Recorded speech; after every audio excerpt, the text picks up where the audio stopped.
Yo nkuko bisanzwe n'umusore wanyu Galas cyangwa se umwana w'umunyamurenge. Aha nkuko mubibona rero ubushize hari inkuru mwabonye yacicikanye ivuga ku mama waje hano aje kutubaza umugabo we twakoranye ikiganiro atubwira ko nyuma yaho dukoraniye ikiganiro atigeze yongera kubona umugabo we gusa ngo icyo aheruka nuko yari yamubonye muri filime umugabo we akabona umugabo we ari gukina iyo filime yagaragayemo asomana n'umukobwa direct kiss umunwa ku wundi atari bya bindi byo kwitama ku ruhande bituma umumama aza kuturegera umugabo avuga ati umugabo wanjye byagenze gutya nyuma ya filime sindongera kumubona sinzi nimba yarajyanye n'abo bakobwa bakinanye amafilime kuko sinsanzwe nzi ko ari n'umukinnyi wa filime nabonye gusa filime mpitamubura rero twashatse kumenya iyi nkuru yimbitse kuri uwo mugabo duhamagara umukobwa bakinanye iyo filime ndetse unashinjwa ko cyangwa bikekwa ko ari we ushobora kuba ari kumwe n'uwo mugabo w'abandi kuko niwe byagaragaye bari gusomana muri iyo filime. Uwo mukobwa rero turamufite hano, reka tumuhe mikoro abanze yibwira abantu tubone kugira byinshi tumubaza. Urakaze neza kuri mikoro za Galas Music. Murakoze cyane. Amazina bakwita nde yawe bwite? Amazina yanjye ni Benedict Ingabire. Benedict Ingabire. Ubarizwa hano muri Nairobi ngira ngo. Yego. Hanyuma Benedict sindi buce ku ruhande ikiganiro tugiye kugirana nicyo umubyeyi wageze hano ari kuvuga ko umugabo we twakoranye ikiganiro. Nje dukorana ikiganiro nk'umuhanzi nka producer kuko hari n'indirimbo yagiye akora nanjye nizanjye yarazikoze ariko nyuma umugore we aza kudusaba ko tuganira ngo atange ikiganiro bitewe nuko yabuze umugabo wiwe ariko ngo amubura mwarakinanye filime ngo ni iyo filime yabonye mukinana ndetse bigaragaramo agusoma ku munwa direct ese uwo mugabo w'abandi waba uzirengero rye? Irengero ry'uwo mugabo rwose njye ntabwo ndizi kuko urumva ngenda umwactrice nubwo ntabivuze ku mazina yanjye nongera ariko no ku mwactrice nabyo ntabwo ari izina ryanjye rero irengero ry'uwo mugabo rwose yawe na gato ngiye maheruka turi kuri set aje muri shoot ko nayayijemo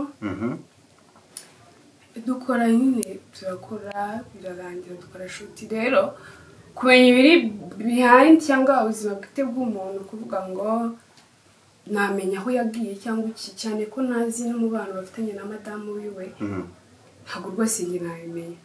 Ikindi kujyanye no gusomana yewe kuko sidaka gute reka mvuge ngo bifata nk'ibintu byoroshye kuko cyangwa tekize nyine kuko nakazi ikindi ntabwo ari ibintu nza ngo mvuge ngo tuvuge niba dure kuri set ngo ndasoma Galas ntabwo mva mu rugo mvuga ngo ndaza nsomane n'umuntu runaka cyane ko hari n'igihe utazi n'umwe bwa acting rero naraje ni script yari yanditse okay barambwira ati mugomba gukora gutya bikora mu actrice ntabwo nagiye kuvuga ngo ndasoma uyu cyangwa bigende gute no kuvuga ngo ndaguca mu ijambo gato no kuvuga ngo filime uko yanditse script ya filime yose ko yanditse wayikina. Of course yes, nemeye gukina iyo filme ntabwo najya kugura direct buriya aba director bakunda batisi nyine niba guhaye ikintu gikore mu kiguhaye niyo mpamvu nayo yitwa director n'umuyobozi wagomba gukora ibyo akubwiye gukora. Hanyuma ikindi kintu ndi bugarukeho ibyo gusomana turabizaho nyuma kabisa. Hanyuma ikintu cya mbere uriya mugabo w'abandi ushinjwa ko mushobora kuba muri kumwe bihereye kuri video yagaragaye ya shooting ya movie yanyu wari usanzwe umuzi mu buzima busanzwe muraziranye? Okay mvuze ko namuzi nambeshye kuko okay nitwo yitwa Touchman nta byinshi kuko njye ntabwo njya nkora umuziki ngenda umwactrice gusa kandi nzi ko ari umu producer muzi nyine nk'umuproducer Touchman ariko sinigeze nkora projet nawe muzi gutyo bisanzwe. Hanyuma uvuze ko umuzi gutyo bisanzwe ariko amakuru yo kuba yari umugabo wubatse ufite urugo rwiwe ufite umugore n'umwana urayazi wari usanzwe yazi? Oya ntawe narinzi byanantuguye nayo ikiganiro sinzi umufitangira kimaye link twese gute nawe ndatangara ati noneho ni binasanzwe. Yego namenye bivuze ko watinyutse kumusoma umuhaye umunwa ku munwa kubera ko wari wizeye ko ari umusore se cyangwa nubundi bazanye umuntu ba uzi ko umugabo tuwe wamusoma nta kibazo pfa kuba script ari ukwivuza? Okay wenda si uko nabikoze kuko nzi ko ari umusore. Nta nubwo nkunda kwita cyane ngo tujye gukorana n'uyu kuko iyaje mba numva ko nyine ni umwactrice nkuko umwacteur nkuko nanjye ndi umwactrice ni nkuko nanjye naba nubatse. Rero ndubona kibazo kirimo nge nabikoze nekereza ko ashaka afite umugore cyangwa ntawe yaba afite. Ikindi abantu bagiye batubabarira ngewe nitwa Benedict Ngabire muri iriya filime ariko nyina ndi umugore wa Touch. Uratwibutsa filime yanyu yitwa gute nayisanga he wenda batarayibona bayirebe? Yego filime yitwa Ifuhe iri kuri Hinga TV. Dufasha ubwo dukora ibintu wavuga gutyo. Okay mudukorere share comment subscribe buri kimwe cyose rwose kuko tubikora ku bwanyu. Hanyuma Benedict reka nongere nkubaze gutya ngo ababyeyi bawe bo babonye iriya filime comment baguhaye ni iyihe? Okay ababyeyi bo kuko ngoce mu ijambo gato ngira ngo uri umunyarwandakazi kandi mu muco w'abanyarwandakazi gusomanira mu ruhame ntibibaho twese twakureyo turabizi. Noneho ababyeyi bawe baguhaye iyihe comment cyangwa feedback yaturutse ku babyeyi bawe ni iyihe nyuma yo kubona usomanira mu ruhame witwaje ko ari filime? Yego okay feedback yaturutse ku babyeyi banjye. Ababyeyi banjye barabizi ko ndi umwactrice. Ikindi baranzi iyo wibyara umwana w'umuzi buri ntago umubyeyi wanjye yabona nasomanye muri filime ndi gukora actinga gabigira ibintu by'ibibazo kuko aranzi.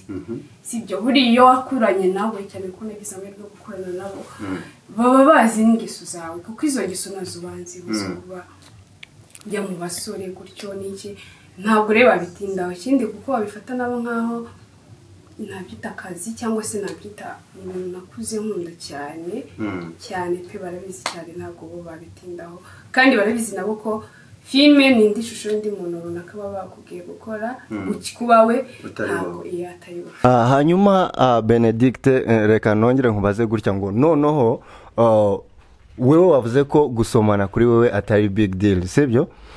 Role ikakaye cyangwa role wumva ko ari mbi utakwactinga muri movie cyangwa se muri filime ni iyihe kuri wowe? Role mbi role mbi cyangwa yakugora kuyikina? Yangora. Okay ubwo wenda keretse nari discreet ariko nta role yapfa kungora. Yego wenda iyo ntakina ni yo kuba naryamana n'umuntu live cyane ko bidakunda kubaho ariko nk'abari abakina prono ntabwo birangiye nabikora ariko naho hari igihe babyita filime n'iki ariko iyo niyo role ntakina kuba naryamana n'umugabo cyangwa se umusore biri live. Urakoze cyane. Hanyuma ikindi kintu reka nongere nkubaze ngo iriya role wakinnye ukagaragara usomana n'umuhungu ni ikintu kitoroshye pe bigaragaza ko uri umukinnyi ufite experience. Ese umaze imyaka ingahe muri acting mu bintu byo kwactinga movie ufite experience ingana gute? Ibintu byo kwactinga movie bimaze navuga ko ari imyaka 4 kuko cyangwa imyaka 3 natangiye ewe n'igihe kinini pe kuko natangiye nyiri no kwishuri ubwende ibyo mvuze nizo natangiye kugaragaramo nubwo hari izitazwi hari zitaramenyekanye bihagije ariko ni nk'imyaka 3. Hanyuma iyi movie yanyu yo mufite ubu ngubu ni movie yabaye ikarangira cyangwa ni series ni irakomeza to? irakomeza. Watwibutsa amazina watubwiye ko yitwa Ifuhe? Yego yitwa Ifuhe. Wayisanga kuri Hinga TV. Hanyuma niki wabwira umumama uheruka kuza hano avuga ko ushobora kuba ari wowe uri kumwe n'umugabo we? Ni iyihe message wamubwira? Ndabizi ko adukurikiye nawe. Ikintu nabwira umumama waje hano mbese man se ikintu namubwira ni ihangane n'ukuri. Birashoboka cyane kuko hari n'abandi bameze nkawe baba batamenyera ibintu bya acting, bakabona ko ibintu biri kuba kuri bo kuba ari kubikora nyine kuba ari muri acting ari ukuri, ariko si biba ari ukuri. None se kuvuga ngo ntibiba ari ukuri, buriya iminwa yanyu ntiyahuye? Ntitwabibonye, twarebye nabi.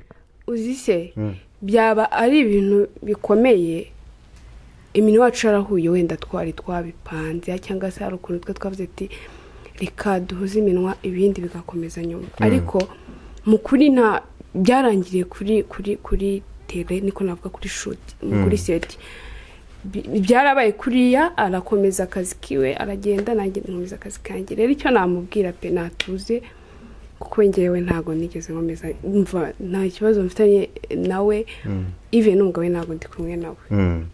Waturusha kumenya irengero ry'uwo mugabo ko aheruka muri yo. None se ubundi mwe ntimufite nk'impungenge zo kubura umukinnyi wanyu ahari nimushaka gukina indi set cyangwa se indi episode isubira igeraho? Kuko urumva ni ikibazo gikomeye umama uza gushaka umugabo we, ngira ngo namwe byakabahangayikishije nk'abakinnyi bagenzi be. Ni iki mwebwe muri kubitekerezaho? Yego kuko nibyo ntago bikwiye kuduhangayikisha, ko nanjye byamangayikishije cyane, ko byananunguye. Gusa ako navuga ko atari akazi kanjye cyane. Ni byiza wenda ko namenya amakuru ye nk'inshuti cyangwa se nk'umuntu wenda nzi nk'ukuntu nawe ugize ikibazo ushaka kwibaza se galasite, ariko ntago nakwinjira cyane mu buzima bw'abakinnyi turi kumwe. Hari director, hari nyiri projet, hari everything. Ni ugomba kumenya ati umukinnyi ntahari n'iki, akabikurikirana, kandi numva ko hari n'ubundi nahazajya arahari rwose natuze. Benedict, rero reka tugushimire kuba witabiriye ubutumire bwacu. Anytime mwakenera support yacu ku bikorwa byanyu muzatwiyambaze, tuzabafasha. Natwe nitubakenera ngira ngo tukabahamagara muzatwitaba. Murakoze cyane. Hanyuma ni irihe jambo rya nyuma wabwira abadukurikiye dusoza ikiganiro? Ndabashimira cyane, ndabashimira by'umwihariko abakunzi ba filme nyarwanda, niko navuga, badukurikirana, abatwereka ko badukurikirana, bakunda ibyo dukora. Nukuri ndabashimiye. Ikindi mujye mudushyigikira cyane, mutube hafi, kuko nimwe dufite nyine kubwira ko dukeneye ubufasha bwanyu cyangwa support yanyu. Biradufasha cyane, bidutera na courage kubona ko urabizi iyo umuntu agushyigikiye nawe gutera imbaraga. Nta nubwo wasoza ubabwira ngo bakore subscribe kuri channel yanyu? Of course, cyangwa mufite abantu bihagije? bakore subscribe ni Hinga TV. Mwihangane rwose turabigirize babyeyi. Mukore share, like, subscribe, comment. Mbese mutubwire uko mubona ibintu. Ushobora no gusanga hari ikindi wifuza kuba twakongeramo, ushobora gusanga hari support indi runaka, cyangwa se hari inama runaka ushaka kuduha. Byose rwose mubikore, turabasabye. Murakoze cyane. Hanyuma dusoza Benedict, hari ikintu wasaba abakunzi ba Galas Music badukurikiye tugasoza ikiganiro? Yego, abakunzi ba Galas Music ndabashimira cyane. Yego, by'umwihariko mwe mukuri dukurikirana, mwe mukurikira ari ibi biganiro ndetse na filme dukina, ibyo dukora rwose turabashimiye. Mwe mwese muri abari Nairobi, abari mu Rwanda, abari Canada, Amerika, ahantu hose abumva ururimi rwacu. Ubwo ndavuga abanyarwanda, abanyamulenge, abarundi n'abandi benshi batandukanye batwumva, abanyamasisi. Nukuri ndabashimira cyane, kandi ndabasaba inkunga yanyu. Turabasaba inkunga yanyu, mukore subscribe ni Hinga TV. mukurikirane iyo filme Ifuhe, subscribe, share, like and comment, mutubwire rwose uko mubyumva twabikora ndetse n'ibindi byose mwifuza ko twazakora. Yego. Murakoze rero Benedict, reka mbwira abantu ko nka support nanjye ndi bupininge link yanyu hasi bayirebe muri comment, niyo comment ya mbere mu rwego rwo kuzamura industry ya movie hano mu gihugu cya Kenya. Ndashyira hariya so byorohera abantu kureba iyo movie, barayisanga hasi ipininze. Hanyuma abantu tunabasabe ko bakora subscribe kuri Hinga TV, bakurikirane ibikorwa byanyu, support ngira ngo niyo yose mukeneye, nabagira ubundi bushobozi baba supportinga, ariko ingenzi no gukora subscribe. Hinga wa spelling ukatubwira uburyo yandikwa neza kugira ngo babyumve. Ngira ngo Hinga ni ikinyamurenge cyangwa ikinyarwanda, even n'ikirundi, ni jambo rimwe, ni Hinga nko guhinga, Hinga TV ni T na V bisanzwe, Hinga TV. Ukata ni wenda bishaka, sinzi niba ushaka kubona za Hinga nyinshi ukatandikamo Ifuhe film, Ifuhe series, Ifuhe series. Sawa, murakoze rero nshuti za Galaxy Music. Ikiganiro cyacu naha tugishoreje. Reka nshimire cameraman wanje Pasi Boy, turi kumwe aho ngaho. Big up musaza.